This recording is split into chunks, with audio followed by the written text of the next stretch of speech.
Salut! În acest video vreau să vă arăt cum puteți face bani cu contul de YouTube. Deci, avem canalul de YouTube și cel puțin un videoclip urcat pe el, da? Mergem la managerul video și aici se vede.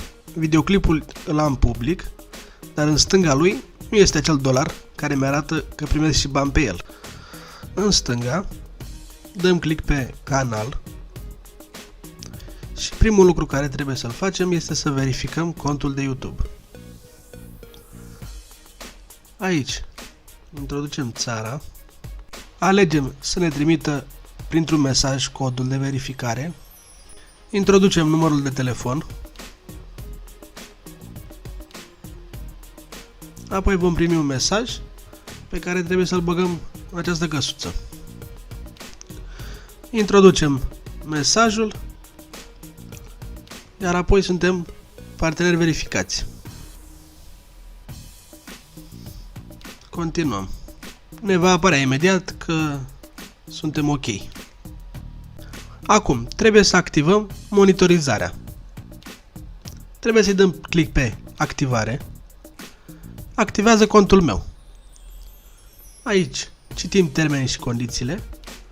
Dacă aveți YouTube în română, vor apărea în română. Da? Acceptăm termenii și condițiile, dacă dorim să continuăm.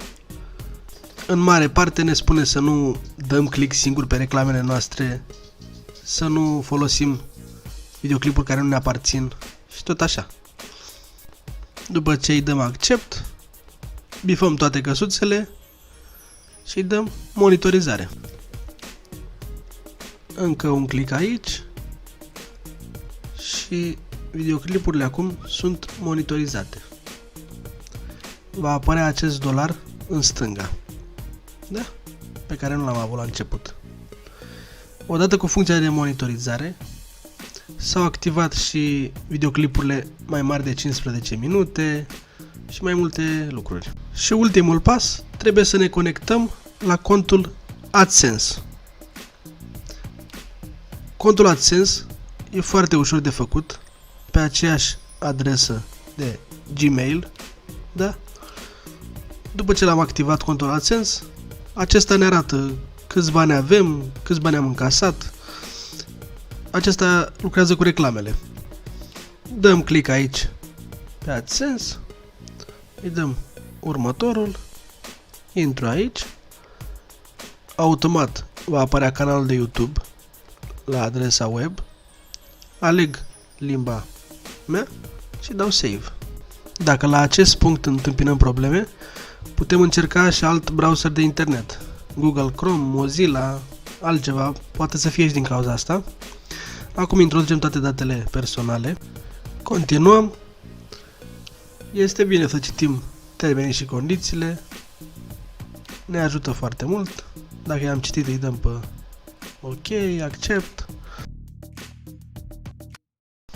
Și aici ne apare că cererea AdSense este făcută și în maxim o săptămână vom primi răspuns.